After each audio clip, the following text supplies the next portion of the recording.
Dari kota Bandung terus ke kota Jakarta, bermain musik lalu buka usaha. Dari dunia swasta kini pikirkan laba, untuk badan usaha yang milik negara. Sekali lagi, dari kota Bandung terus ke kota Jakarta, bermain musik lalu buka usaha. Dari dunia swasta kini pikirkan laba, untuk badan usaha milik negara, untuk badan usaha yang milik negara.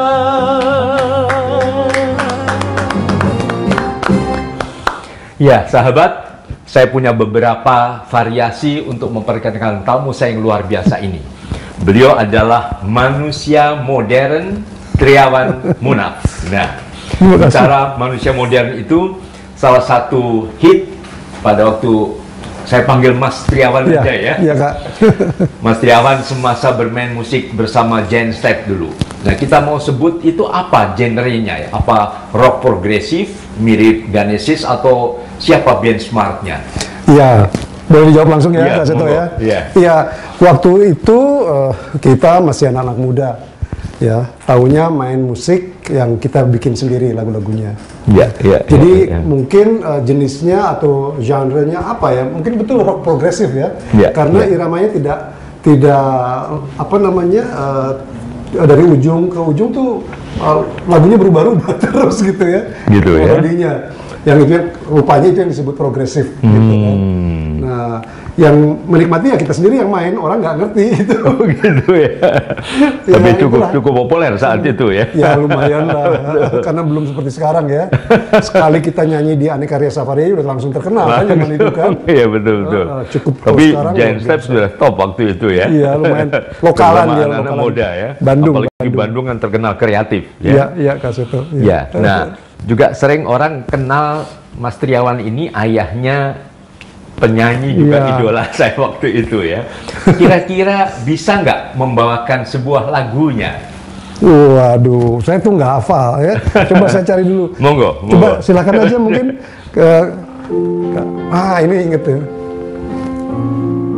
Iya. Nah, saya suka nangis kalau dengar lagu ini. Gitu ya. Karena terharu ya sama anak sendiri ya. Lagunya Sherina. Andai aku telah dewasa, apa yang kan ku katakan untukmu idolaku tersayang, ayah. Oh andai usiaku berubah, ku balas cintamu bunda, pelitaku, penerang jiwaku dalam setiap waktu. Ya itulah kurang lebih. Luar biasa. Ini yang mencipta, Maaf, pas suaranya. Yang mencipta lagunya siapa Ya Elva Sisyoria, almarhum. Almarhum ya, iya. Elva Sisyoria Nah, almarhum. pernah nggak mencipta lagu untuk putrinya? Enggak secara langsung Enggak ya? nggak pernah. Oh, enggak ya? Tapi waktu pada satu saat 10 tahun yang lalu lebih mungkin ya, Sherina itu membuat album sendiri. Karena kalau dia membuat album itu dia aransemen sendiri, bikin lagunya sendiri, rekaman sendiri, main musiknya sendiri. Dia minta lagu ke saya, ya minta lagu. Saya bilang mau lagu apa? Boleh nggak saya pakai lagu ayah katanya yang sudah ada? Ya silakan. Tapi rahasia dia bilang, dia nyomot sendiri gitu. Setelah dia rekaman udah beberapa bulan gitu dia datang lagi. Ayah mau denger nggak lagu yang saya udah rekam gitu, yang Sherina udah rekam. Boleh kita ke kamarnya dengerin. Ternyata lagu yang dia bawain itu lagu yang saya paling kurang suka gitu. Lagu namanya Geregetan. Oh gitu ya. Jadi lagu Geregetan itu kami ciptakan di Giant Step hanya untuk memenuhi selera produser agar album yang rock tadi, progresif rock Iya, itu iya, bisa keluar di jadi lagu pertamanya lagu Gregetan. Gregetan. Itu lagu apa ya? Lagu yang asal lah kami buat gitu. Iya, iya, iya, Ternyata dibawain Sherina dengan aransemen sendiri, lumayan Jadi gitu. Cuma saya malah- kaget. Terus saya bilang, nanti jangan bilang ini kalangan ayah ya. Karena untuk seorang rocker gitu ya, lagu itu waduh enteng banget gitu kan. Ya. Iya, iya, iya. Nah, saya pernah mendengar waktu itu Mas Triawan pernah agak menyesal kok mendorong putrinya terjun. Iya, boleh. Jadi gimana Iya. itu? Jadi gini, setelah kesuksesan Sherina itu, banyak sekali orang tua, mungkin juga Pak Kaseto juga Iya, mengalami, yang datang ke saya mengatakan bahwa Pak Triawan, Mas Triawan, bantu dong gimana caranya nih anak saya berbakat. Ya, anaknya masih umur 8 tahun, 9 tahun. Bagaimana mengorbitkan anaknya. Saya bilang ke dia, kalau bisa jangan, saya bilang. Gitu, kalau bisa jangan. Karena memang tidak mudah mengalami periode itu ya. Periode yang berat bagi seorang anak. Iya. Kalau tidak tahan-tahan, anak itu kehilangan perspektif kekanak-kanakannya dunia karena anak-anaknya apa? ya. Karena dia harus berkomitmen kepada third party, kepada pihak ketiga. Kalau kita sudah tanda tangan untuk show di satu tempat, apakah itu malam atau diundur sampai malam, padahal kan anak-anak capek Betul, kan. Tapi karena udah komitmen, ada kontraknya, kita terpaksa. Nah itu satu kan. Nah komitmen-komitmen seperti itu nggak sehat untuk anak umur 8, 9, 10 tahun. Lalu karena kita sangat membutuhkan dia untuk bisa mengikuti komitmen tadi, kita tidak bisa marah ke dia kalau dia berbuat salah. Ya kan? Betul. Kalau kita marah, dia bisa ngambek. Iya. Ngambek, kita sama orang lain nggak enak kan? Iya. Jadi kita seolah-olah menutup-nutupi tidak bertindak secara benar pada saat dia melakukan kesalahan. Pujian terus kan. Nah perspektif itu yang untuk saya berbahaya kalau anaknya nggak kuat. Betul. Berbahaya. Anak-anak bisa terganggu menurut saya. Kalau dia perkembangan jiwanya perkembangan jiwanya mungkin Kaseto lebih tahu masalah itu. Jadi kalau mau mengorbitkan anak ya nanti lah umur 13, 14 sudah lebih matang sudah ya. lebih matang, sudah lebih sadar gitu ya. Nah, itu aja makanya saya nggak rekomen kepada rupanya zaman waktu itu sudah sangat memahami hak anak ya kelihatannya. Iya, tanpa teori-teori tapi saya melihatnya begitu. Saya melihatnya wah ini mengedepankan kepentingan terbaik bagi anak ya. Iya. Atas nama kontrak, akhirnya terus terikat begitu, akhirnya kehilangan masa kanak-kanak yang indah. Pada umur 10 tahun tuh kan dia bikin film petualangan Sherina. Iya. Sukses besar karena menghidupkan kembali film nasional waktu itu yang sudah mati. Tapi setelah itu banyak tawaran masuk kan. Betul. Saya tolak semua. Nggak pernah main film lagi kan. Kalau orang tua lain bilang, sayang. Justru demi kepentingan terbaik bagi anak ini dia penolakan itu. Baru sekarang mau bikin petualangan Sherina kedua. Nah jujur waktu putri-putri masih kecil, 3 putri ya? Iya, 3 putri. Pernah nggak menjewer atau memukul begitu? Sekali 2 kali sih pernah, normal. Mungkin pada saat kita kurang bisa menahan emosi ya. Betul. Tapi nggak terlalu tidak dengan kekerasan tetap ada dialog juga. Iya, selalu ada dialog. Selalu ada dialog. Anak-anak saya itu boleh dibilang liberal sekali hubungannya sama saya gitu. Liberal sekali. Kita nggak pernah memaksakan yang apa. Jadi persahabatan begitu. Persahabatan ya. Bagus. Cuma satu hal yang istri saya sedikit memaksa anak-anak yaitu pada saat mereka les musik. Karena banyak sekali orang pada saat dewasa merasa menyesal. Pada saat kecil tidak dipaksa untuk les musik. Pada saat mereka dewasa mereka tidak punya keahlian apa-apa. Apalagi kalau kita tahu dia ada bakat. Bakat ya. Wah, ayah atau ibu kok dulu nggak maksa aku misalnya gitu kan? ada yang minta dipaksa gitu ya? Kalau dipaksa di awalnya sedikit paksa, disiplin. Mungkin sedikit tidak nyaman, tapi begitu dia bisa memamerkan kepada teman-temannya main piano, timbul langsung kebanggaan, ya kan? Betul. Dan akhirnya motivasi sendiri yang mendorong dia untuk belajar lebih lanjut. Tapi di awal itu saya merasa harus ada semacam paksaan. Lebih pada penekanan pada disiplin anak ya sebetulnya ya, bukan kekerasan. Bukan. Disiplin untuk latihan, untuk komitmen waktu dan lain-lain gitu ya. Ya, saya catat nih, Mas Triawan ini ayah yang baik, seni, juga unsur apa kreativitas dan sebagainya. Sehingga ya sahabat, sekarang seorang Triawan Munaf juga komisaris Garuda. Nah, mungkin kreativitasnya untuk membenahi Garuda ini. Tapi saya ingin bertanya, di dalam memimpin Garuda ini, cara Mas Triawan gimana? Apakah juga dengan misalnya meledak-ledak, bentak, atau penuh persahabatan seperti di dalam membina putri-putri? Iya, ya, menarik sekali pertanyaan ini. Memang saya diminta jadi komisaris utama Garuda ini untuk mengawasi direksi. Artinya bukan kami yang run the show gitu ya, bukan yang menjalankan perusahaan, tapi kami mengawasi direksi. Ya? Nggak boleh nih kebablasan. Kalau nanti kalau enggak nanti kita komisaris rasa direksi nanti kan. Jadinya kan. Tentunya di dalam perusahaan ini dan di kepemilikan dan lain-lain itu banyak kepentingan, ya kan?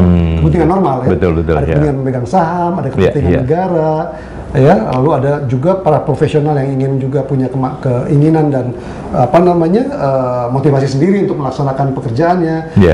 Saya memilih untuk mendengarkan semua, ya. Terutama begini, yang kenapa saya tidak bisa terlalu keras dan apa-apa, karena saya tidak tahu sebetulnya dunia usaha penerbangan itu sangat rumit, Kak. Oh begitu ya? Sangat rumit. Penerbangan ini dunia yang sangat rumit. Saya sampai saat ini sudah hampir belum setahun ya, berapa bulan? 8 bulan. 8 bulan ya. Saya masih belajar terus. Alhamdulillah, bukan alhamdulillah ini, tapi di masa pandemi sekarang tantangannya lebih gila lagi kan. Betul. Seluruh maskapai penerbangan di dunia boleh dikatakan technically bangkrut. Betul. Ya, Dunia ya. Dunia, semua. Jadi termasuk Indonesia juga ya. Termasuk Indonesia. Jadi kalau mau dihitung itu udah nggak visible lagi semuanya ini. Gitu ya. Dunia penerbangan. Hanya satu maskapai yang masih disuntik terus, itu Qatar Airways.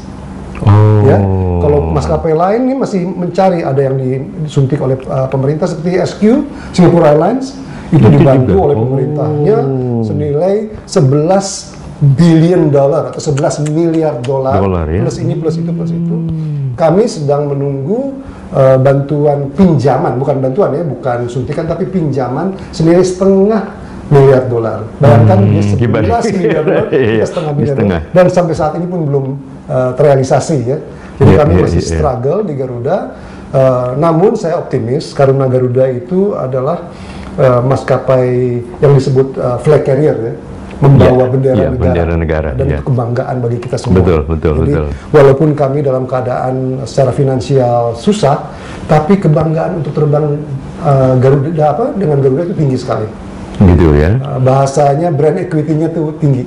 Ya, brand equity-nya itu yang sudah menjadi modal kami sampai saat ini. Betul. Kalau kita lihat beberapa maskapai penerbangan nasional seperti Burak, Mandala, Merpati, kan juga udah tutup semua. Ya.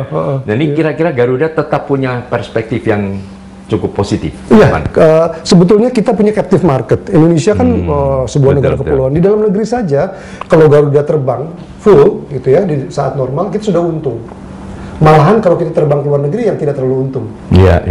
Tapi kita harus luar negeri karena kita ingin mengibarkan bendera kita di negara-negara seluruh dunia kan ya. Tapi sebetulnya kalau kita terbang di Indonesia saja itu sudah sangat menguntungkan. Dan kita memang memerlukan angkutan transportasi udara ya, untuk menghubungkan antar pulau Indonesia dan penduduk untuk terbang kemana-mana. Bayangkan Singapura yang segede gitu, Singapore Airlines-nya kemana-mana. Makanya sekarang mereka kalau nggak dibantu mereka tutup sudah. Karena pasar mereka lah dunia kan, pasar mereka kan. Mereka hanya sebagai hub kan. Nah kalau nggak dibantu pemerintah sudah tutup sekarang gitu. Ada kemungkinan nggak kalau dibantu pemerintah juga? Diberi pinjaman. Diberi pinjaman ya. Karena setengah miliar dolar tadi. Setengah miliar, bukan 11 miliar dolar. Setengah miliar dolar. Dan itu belum turun. Iya. Tadi saya sebutkan Mas Triawan juga terkenal kreatifnya ya. Nah makanya sampai kemudian dipercaya juga sebagai kepala Badan Ekonomi Kreatif. Iya. Nah bicara mengenai kreativitas nih ya. Menurut Mas Triawan, gimana sistem pendidikan di Indonesia? Ada beberapa mengatakan hanya menghafal seperti robot, akhirnya kehilangan kreativitas. Lalu dikaitkan dengan sekarang Mas Menteri Pendidikan kan dengan Iya. Merdeka Belajar. Iya, Apakah iya. itu ada kaitan merangsang kreativitas anak-anak Iya, Indonesia? iya. Aduh, sayang aja ada pandemi ini ya. Sebetulnya Betul, konsep-konsep dari Menteri Pendidikan dan Kebudayaan yang sekarang ini luar biasa menurut saya. Betul ya. Terobosan Baik. yang berani dan Betul. saya juga memuji Bapak Presiden yang berani memberikan kepercayaan kepada seorang Nadiem Makarim Iya, iya. untuk bisa mengaplikasikan konsep-konsepnya gitu. Iya, iya. Sayang ada Pandemi ini, ada ya. pandemi ini. Saya optimis. Betul. Nanti Gitu ya. kreativitas dengan cara pendidikan, metode pendidikan yang akan diterapkan ini akan lebih berkembang kreativitas anak-anak. Iya, iya. Karena dia akan lebih terpancing untuk mengeluarkan akalnya ya, critical Betul. thinkingnya ya, Iya, critical kritis, thinking. ya. Terus juga mereka tidak hanya terpaku pada textbook. Iya, iya, betul. Nah, yang seperti ini langsung berpraktek dan Iya, iya. Kayak gitu. Saya yakin akan berhasil. Memang tidak bisa cepat. Betul, Tidak betul. bisa cepat. Nah, kiat mendidik putri-putrinya sendiri untuk berpikir kreatif bagaimana yang dilakukan di rumah? Tidak membatasi. Oh gitu Kami ya? tidak membatasi. Walaupun mereka tidak kreatif ya tidak apa-apa gitu. Kalau mereka mau bikin ini, bikin itu, kita support gitu. Gitu ya? Termasuk juga kakaknya Sherina yang sudah nikah, dia tinggal di Sydney. Dia berhenti dari IBM Sydney karena ingin terjun di dunia film, bukan main untuk belakang layar. Belakang Karena layar, dia ya. punya passion di situ. Apa jadi produser, Dia penulis, semacam penulis? penulis gitu. Iya, iya. Kan kalau orang tua lain mungkin wah sayang banget gitu kan ya. Iya, iya, Udah iya. mapan. Betul. Tapi dia bilang ya, saya ingin memilih sesuatu yang baru, ya udah nggak apa-apa. Iya, iya, Yang penting iya. ada kebahagiaan ya. yang bisa Bahagia timbul, dia. ya. Intinya juga anak harus bahagia Iya, ya. harus bahagia, iya, Betul, iya. betul. Jangan misalnya dipaksa jadi dokter atau insinyur atau apa, tapi Nggak, justru iya. gitu Iya, ya. iya. Biar menjadi dirinya sendiri Betul, juga ya. betul Kak Seto. Ya, nah saya juga mendengar dulu Mas Triawan juga rencana mendatangkan K-pop ya. Oh, Ya itu bagaimana realisasinya? iya, iya. Jadi sebetulnya kan awalnya pembentukan Badan Ekonomi Kreatif untuk memajukan ekonomi kreatif Indonesia itu diinspirasi oleh pembicaraan antara Presiden Korea Selatan, Presiden Park yang perempuan dulu Iya, itu, iya, yang iya, sekarang iya. di penjara, dengan Bapak Presiden Jokowi. Iya, iya, iya, betul. Dia menceritakan bagaimana Korea Selatan yang tidak punya apa-apa, Betul, tidak betul. punya sumber daya alam seperti Indonesia, Iya, iya. karang kebanyakan karang di Iya, di iya. negaranya itu, batu karang. Mereka berhasil menciptakan added value dari kreativitas, Iya, dari iya, daya iya, cipta iya. anak-anak Betul, atau betul. orang dewasa atau siapapun juga, sehingga bisa merambah dunia kan ya, Iya, K-pop iya, itu kan iya, ya. iya. Dengan apa istilahnya K-pop itu Hallyu kan namanya kan. Iya, iya, iya. Nah, langsung Presiden pada saat dilantik sebagai Presiden dalam periode pertama itu membentuk Badan Ekonomi Kreatif. Dan kemudian saya dipercaya untuk mengepalainya. Dengan contoh yang sudah ada, tentu kami dekat sekali dengan Korea. Iya, Saya iya, kemudian ditunjuk juga sebagai penghubung khusus antara Indonesia sama Korea. Betul, betul. Untuk investasi Korea. Jadi saya penghubung khusus.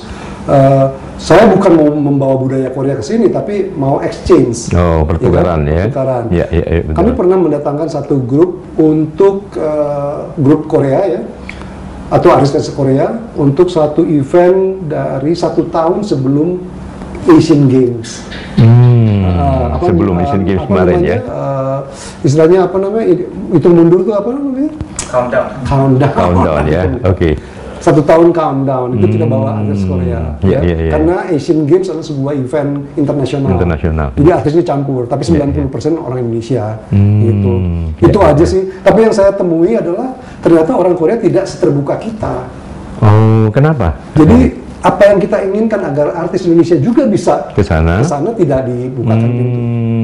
Nah, jadi Gitu ya. ada kekecewaan saya pada saat itu, bukan terhadap beberapa orang, tapi terhadap Sistem sistem pemerintahnya. mereka. Oh. Mereka sangat protektif terhadap Jadi bukan exchange jadi bukan ya. exchange jadinya. Bukan exchange, tapi mereka hanya ingin mengekspor budayanya ya. Betul. Mungkin ya Gitu kalau ya. mereka hebat ya mereka bisa lakukan. Iya, Indonesia iya. juga harusnya bisa melakukan itu. Betul, Kalau betul, kita betul. hebat ya. Dengan Kalau- jaipongnya, dengan tari Bali dan sebagainya Iya. ya. Tapi kalau Betul. kita lihat Kak Seto ya, betapa disiplinnya mereka. Jadi kalau mereka mengekspor ya terutama Korea dan Cina lah ya, mengekspor kebudayaan, ya jangan jauh-jauh lah, di Pondok Indah Mall ada barongsai pada saat tahun baru Cina. Itu kelasnya tuh kelas yang sudah hebat, sudah gitu, sudah tinggi. Nah, yang saya sesalkan pada saat kami dilantik jadi kepala Bekraf itu, kita melihat kalau kita mengirim, nggak semua ya, kalau kita mengirim artis atau pelaku budaya ke luar negeri itu seadanya gitu. Latihannya cuma sebulan sebelumnya atau paling lama 3 bulan sebelumnya. Tidak gitu, persiapan matang jauh-jauh hari begitu ya. Kalau di sana tuh persiapannya luar biasa gitu. Itu yang harus kita contoh. Sambil diminum, Mas Leon, monggo. Terima kasih. Sekedar teh. Ya, jadi itulah yang harus dicontoh adalah disiplinnya mereka ya. Iya, betul. Kadang-kadang terlalu keras juga sih mereka. Oh gitu. Ya, nah, artinya dipadukan lah ya dengan budaya kita juga. Ambil yang baik-baiknya. Betul. Nah, saya juga pernah mendengar waktu itu sebagai kepala Bekraf pernah menyatakan bahwa dari 250 juta penduduk Indonesia dibutuhkan 10.000 bioskop begitu. Ya. Apakah memang ini, karena kan kita sekarang udah lihat film-film bisa lihat dari ponsel, dari YouTube segala macam gitu. Betul bahwa jumlah bioskop kita per kapitanya sangat rendah pada saat itu. Betul. Sehingga pada situ saya mendorong kepada Bapak Presiden untuk membuka investasi film agar ada gairah dari lokal, pemodal lokal yang mengatakan bahwa wah ini ada pemodal asing masuk, kita juga mesti. Dan itu ternyata terbukti bahwa begitu dibuka investasi asing ke Indonesia 100% untuk film, ternyata yang hidup adalah dari kita sendiri. Film-film nasional jadi bangkit semua ya. Saya masih ingat tahun 2015 jumlah penonton film nasional itu masih lupa saya 18 juta kalau nggak salah ya. Di akhir tahun 2019 sudah 52 juta. Oh iya. Dari 18 ke 52 juta. Jumlah layar bioskop dari 600 layar menjadi 2000 layar. Belum 2000. Berapa? 1200, 1300 lah. 1300 ya. Tapi semua ini gara-gara Covid. Semuanya terpukul semua ya. Betul. Ya mudah-mudahan Covid cepat berlalu ya. Membicarakan masalah bioskop, mungkin masih ingat lagu Malam Minggu nonton bioskopnya Bing Slamet zaman dulu yang kemudian diperbarui oleh Bang Benyamin Suaib ya. Kita bisa nyanyi lagu itu? Boleh saya lupa ingat. Ayo. Monggo. La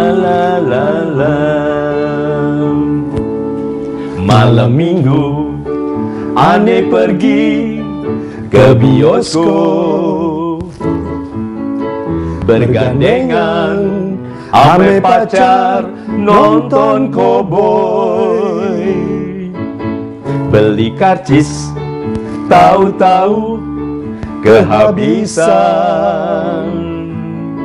jaga gengsi terpaksa beli catatan.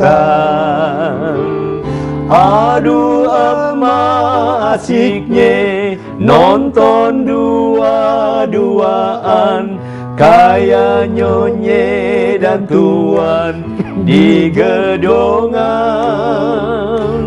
Mau beli minuman kantong kosong gelondangan, malu ame tunangan kebingungan. Luar biasa.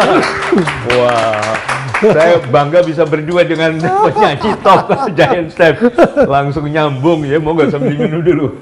Udah lama nggak nyanyi jadi kesel lah jadi. Aduh. Ya, tadi melanjutkan bioskop tadi. Jadi mungkin selain itu juga yang paling penting adalah mensponsori film-film nasional tadi ya. Oh iya. Artinya selain merangsang dari dunia swasta tapi juga Ya. Film-film Jadi bentuknya sebetulnya pendidikan begitu. Jadi sebetulnya Betul.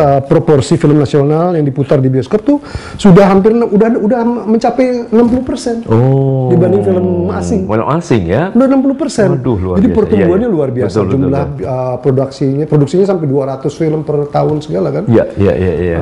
Sekarang ini luar biasa ketekannya mereka. Jadi perkembangan setelah 2015 yang kami lakukan itu luar biasa. Iya, iya, Potensinya iya, iya. keluar semuanya ya. Dan soal kualitas juga meningkat. Meningkat ya. Jadi sarana prasarana memang penting ya diwujudkan Penting sekali. untuk itu ya. Karena orang asing itu yang boleh kita beri jalan ke Indonesia, mereka punya technical experience, ya kan? Punya betul. apa? Iya. Secara teknis, secara experience, secara modal kuat, ya kan? Ya, Dan betul. secara waktu mereka menseriusi pembuatan film itu luar biasa gitu. Sejak dulu sampai sekarang mereka nggak pernah membuat film dengan asal-asalan gitu. Betul, profesional betul ya. Satu film animasi Disney, Iya, iya, iya. 4 tahun pembuatannya. Oh Satu film iya, 4 tahun. pantesan kualitasnya Luar biasa, risetnya itu yang mesti kita tiru. 4 tahun ya. Ya karena mereka punya pasar dunia ya. Dunia, sehingga betul, dimungkinkan untuk membelanjakan biaya yang Cukup tinggi. besar ya, dan itu balik modal ya. Balik modal, untung besar Betul, gitu. betul. Tapi yang gagal juga banyak di luar Oh gitu, negeri itu, ya. gitu ya. Iya, iya. Baik, baik, baik. Nah, sekarang sahabat, ini Mas Triawan Munaf ini juga seorang dokter Triawan. Oh, iya. Nah, kalau nggak salah pernah main sinetron ya, menjadi dokter ya. Jadi begitu Bang Benyamin meninggal, Iya, iya, iya, iya. sebulan kemudian Rano Karno membuat satu episode di Sidul itu Iya, iya, iya. tentang cerita itu, tentang cerita Bang Ben meninggal itu. Oh. Lalu saya diminta, Kang Tri jadi dokter dong katanya, Iya, iya. untuk main. Waduh, belum pernah main film gitu kan. Ya udah dicoba aja lah. Istilahnya pernah-pernahan gitu kan. Jadi apa Pak, peran pembantu yang ya? Jadi dokter aja, Iya, hanya dokter artinya saja cukup, gitu. mendapatkan penghargaan kan waktu itu. Enggak. Tapi Oke. yang pasti itu diputar terus-terusan.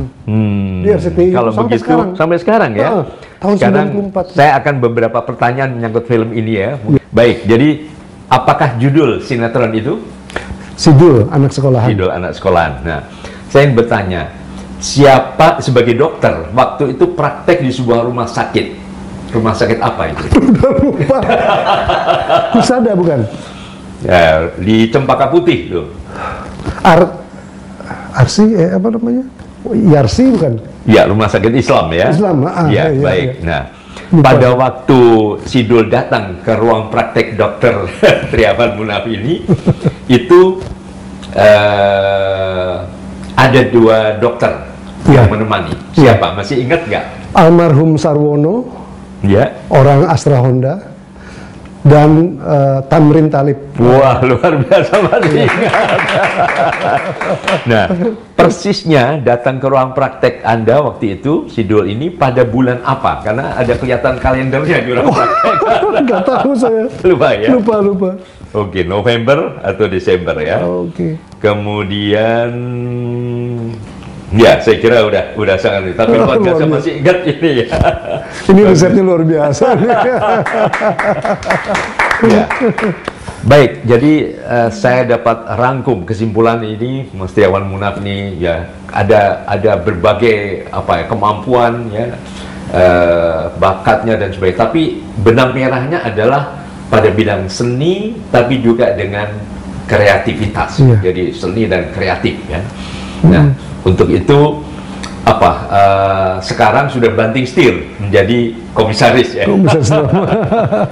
Ya, baik sahabat, kalau begitu kita akhiri pertemuan kita dengan sahabat kita atau tamu kita yang luar biasa ini, dan seperti biasa saya tutup dengan lagu berikut ini. Silakan.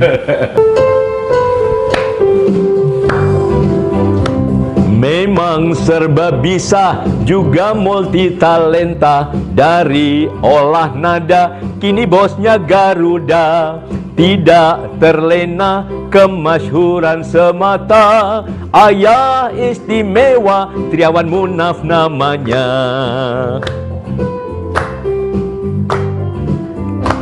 Memang serba bisa, juga multi talenta. dari olah nada, kini bosnya Garuda. Tidak terlena kemasyhuran semata, ayah istimewa Triawan Munaf namanya. Ayah istimewa Triawan Munaf namanya.